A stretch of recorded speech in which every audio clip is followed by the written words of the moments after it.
কিশোরগঞ্জে অপহরণের পর খুন হয়েছেন এক ছাত্রলীগ নেতা। নিখোঁজের ২৫ দিন পর তার গলিত মরদেহ উদ্ধার করেছে পুলিশ। মঙ্গলবার বিকেল ৪টার দিকে জেলার গুরুদয়াল কলেজ ওয়াচ টাওয়ার সংলগ্ন নরসুন্দা নদী থেকে মোকলেস উদ্দিন ভূঁইয়ার মরদেহ উদ্ধার করা হয়। নিহত মোকলেস জেলার মিঠামইন উপজেলার কেওয়ারচর ইউনিয়নের ফুলপুর গ্রামের মকবুল হোসেনের ছেলে। মোকলেস কেওয়ারচর ইউনিয়ন ছাত্রলীগের যুগ্ম সাধারণ সম্পাদক ছিলেন। এছাড়াও মোকলেস কিশোরগঞ্জ জজ কোর্টে চুক্তিভিত্তিক পেশকারের সহকারী হিসেবে কাজ করতেন।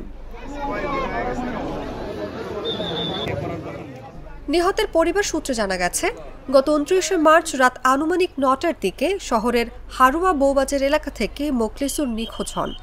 ১ এপ্রিল মোকলেসুরের পরিবার কিশোরগঞ্জ মডেল থানায় একটি সাধারণ ডায়েরি করেন। পরে পুলিশ নিখোঁজ মোকলেসুরকে খুঁজতে থাকে। ১৬ এপ্রিল নিহতের স্বজনরা একটি অপহরণ মামলা দায়ের করেন।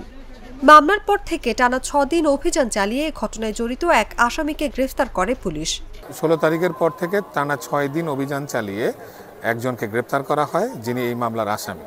তাকে গ্রেপ্তার করার পরে এই পুরো বিষয়টা খোলাসা হতে থাকে এবং তিনি যেটিকে আমাদেরকে অবহিত করেন যে তাকে হত্যা করা হয়েছে, জবাই করে হত্যা করা হয়েছে এবং তার লাশ যাতে পানি থেকে ফুলে না ওঠে এর জন্য তার পেটে একাধিক আঘাত করা হয়েছে, যাতে এরপর ব্লক দিয়ে বেঁধে তাকে নরসুন্দা নদীর এই ব্রিজের নিচে ফেলে রাখা হয়েছে এবং আজকে এই ৪টার পরে ভিকটিমের লাশ পাওয়া গেছে। আমরা মনে করছি এটাই ভিকটিম, কারণ ভিকটিমের লাশ বিকৃত অবস্থায় আছে।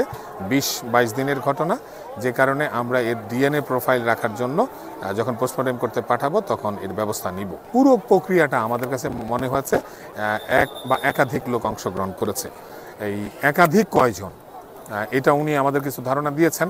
এখন ওনার ধারণা, ওনার কথা, এগুলি পুঙ্খানুপুঙ্খ রূপে আমরা বিশ্লেষণ করে যার সম্পৃক্ততা পাওয়া যাবে বাকিদেরকেও গ্রেপ্তার করে বিজ্ঞ আদালতে উপস্থাপন করা হবে।